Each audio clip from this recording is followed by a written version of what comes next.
Bismillahirrahmanirrahim. Assalamualaikum warahmatullahi wabarakatuh. Om Swastiastu, salam, namo buddhaya, salam kebajikan, salam sejahtera bagi kita semua.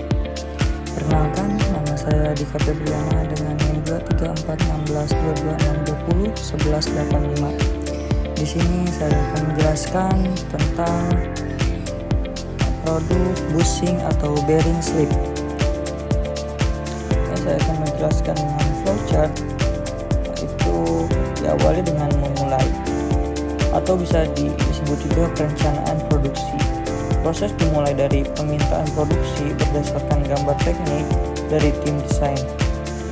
Lanjut ke gambar berisi informasi penting seperti jenis material, ukuran dimensi, diameter dalam, diameter luar, dan panjang, toleransi, lalu permukaan akhir. Di akhir itu gambar memberikan informasi tentang fitur tambahan seperti alur pelumas, chamfer, lubang pengunci. Ditetapkan juga jumlah produksi dan target waktu. Kita lanjut ke pemilihan dan pemotongan bahan baku, yaitu pemilihan material seperti baja. Baja cocok untuk beban berat, bisa dikeraskan. Lalu ada perunggu atau disebut juga bronze, pelumasan baik, tahan gesek, kuningan yaitu tahan korosi, mudah dibentuk. Di sini juga ada sintered metal, berpori, bisa menyimpan oli. Bentuk bahan baku. Di sini ada bentuk bahan baku yaitu solid bar, digunakan jika bushing dibuat dari bahan padat. Lalu yang kedua, selain solid bar yaitu ada juga hollow tube, yaitu efisien untuk menghemat waktu drilling. Bahan dipotong terlebih dahulu sesuai panjang dan kasar, kurang lebih beberapa milimeter lebih panjang. Lanjut, setelah pemilihan dan pemotongan bahan baku, kita masuk ke patching atau perataan permukaan ujung. Bertujuan untuk meratakan ujung bahan agar tegak lurus terhadap sumber rotasi. Lalu proses dilakukan di mesin bubut. Lanjut ke patching penting karena permukaan ini digunakan sebagai referensi untuk langkah berikut. Penting karena permukaan ini digunakan sebagai referensi untuk langkah berikutnya. Zero reference. Hasil akhir permukaan rata dan bersih di salah satu sisi ujung bushing. Setelah perataan ujung, kita masuk ke diameter luar. Dilakukan di mesin bubut. Pahat bubut digunakan untuk membentuk diameter luar bushing sesuai spesifikasi. Lalu dilakukan dua tahap, yaitu contouring yang bisa diartikan mengurangi material dengan cepat, lalu finish touring mencapai dimensi presisi dan permukaan halus. Di sini hasil akhir dari diameter luar, yaitu diameter luar sesuai toleransi dan permukaan halus dan sejajar. Lanjut ke drilling lubang tengah. Jika menggunakan solid bar, perlu dilakukan pengeboran awal untuk membuat lubang tengah. Gunakan mata bor center drill untuk titik awal, kemudian bor ukuran utama. Kecepatan dan pelumas harus dikontrol agar lubang tidak meleset. Hasil akhir, lubang awal terbentuk dengan posisi center yang benar. Lanjut, setelah drilling lubang tengah, kita masuk ke boring dan riming. Boring, memperbesar lubang dengan pahat boring agar ukuran lebih presisi. Riming, proses akhir untuk menghasilkan lubang dengan diameter tepat dan permukaan dalam sangat halus. Riming menghasilkan fitment pas untuk poros yang akan masuk ke bushing. Di sini hasil akhir dari boring dan riming yaitu diameter dalam akurat, kekerasan permukaan halus, dan toleransi sesuai permintaan. Lanjut, setelah boring dan rimming, kita masuk ke grouping. Pembuatan alur pelumas. Alur pelumas dibuat di permukaan dalam pusing menggunakan pahat kecil.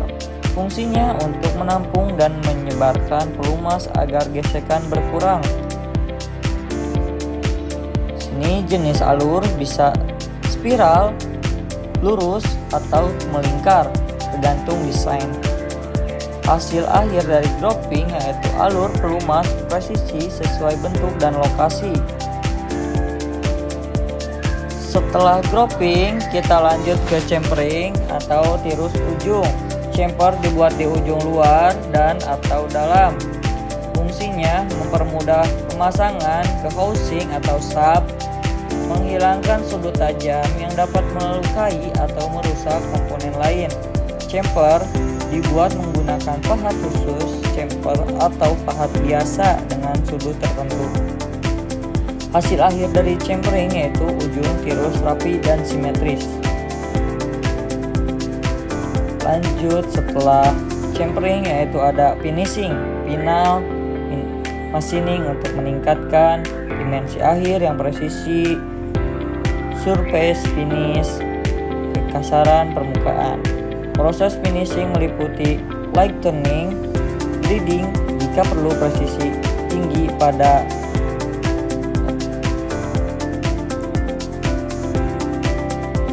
permukaan dalam dan permukaan luar.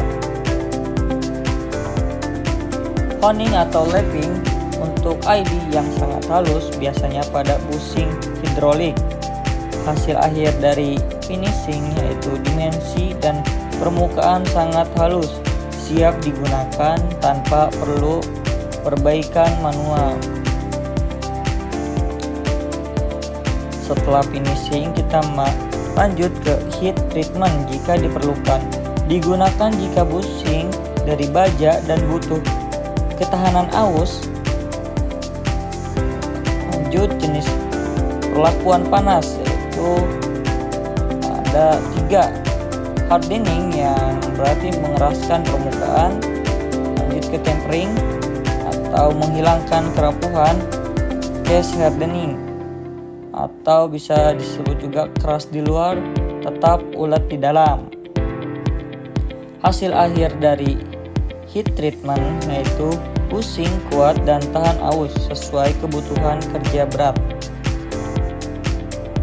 Setelah heat treatment, lanjut ke quality control atau biasa kita sebut dengan QC. Pemeriksaan meliputi dimensi luar dan dalam menggunakan mikrometer, vernier, bore tube. Toleransi bentuk seperti kebulatan, konsentrisitas. Lanjut ke permukaan. Permukaan menggunakan alat surface. Lanjut ke visual investigation. Bebas dari gores, retak, dan cacat. Produk yang tidak memenuhi spesifikasi akan dikembalikan untuk rework, untuk dikerjakan kembali. Sehabis quality control, kita masuk ke pembersihan dan pengepakan. Jika lolos dari QC dengan pemeriksaan meliputi dimensi OD dan ID, toleransi bentuk, permukaan, visual inspection, diberi pembersihan dan pengepakan, dibersihkan dan serpihan logam dan oli pendingin, diberi pelindungan karat jika logam perfrost, lalu dikemas menggunakan plastik pelindung, tray busa, box karton atau kayu tergantung jumlah dan ukuran. Hasil akhir dari pembersihan dan pengepakan yaitu produk siap dikirim tanpa resiko kerusakan atau karat. Dari pembersihan dan pengepakan, lanjut sekarang yaitu terakhir, yaitu selesai. Proses produk selesai, produk siap untuk pengiriman ke pelanggan, masuk ke gudang, digunakan di jalur perakitan, disertai dokumen laporan QC, sertifikat material, dan label plat atau kode produksi dan batch. Di sini kesimpulan dari proses machining atau bearing slip mencakup proses machining bearing slip atau bushing mencakup serangkaian tahapan presisi yang memastikan dimensi tepat, permukaan halus, fitur sesuai spesifikasi, kualitas tinggi, dan daya tahan baik dalam aplikasi mekanis. Ya, demikianlah presentasi yang dapat saya sampaikan pada kesempatan ini. Semoga penjelasan yang telah dipaparkan mulai dari proses awal hingga akhir dapat memberikan gambaran yang jelas, utuh, dan bermanfaat bagi kita semua, khususnya dalam memahami proses machining pada produk bearing slip atau bushing secara detail dan teknis. Saya menyadari bahwa penjelasan ini mungkin belum sempurna dan masih terdapat banyak hal yang bisa dikembangkan atau didiskusikan lebih lanjut. Oleh karena itu, saya sangat terbuka apabila Bapak, Ibu, atau rekan-rekan sekalian memiliki kritik yang membangun ataupun masukan lain yang bisa menjadi bahan perbaikan ke depannya. Akhir kata, saya ucapkan terima kasih atas perhatian, waktu, dan kesempatannya untuk mengikuti presentasi ini dari awal hingga akhir. Semoga apa yang telah saya sampaikan hari ini dapat menambah wawasan, memperkaya pemahaman, dan bermanfaat dalam praktik maupun pengembangan ilmu yang sedang kita jalani bersama. Sekian dari saya. Wassalamualaikum warahmatullahi wabarakatuh.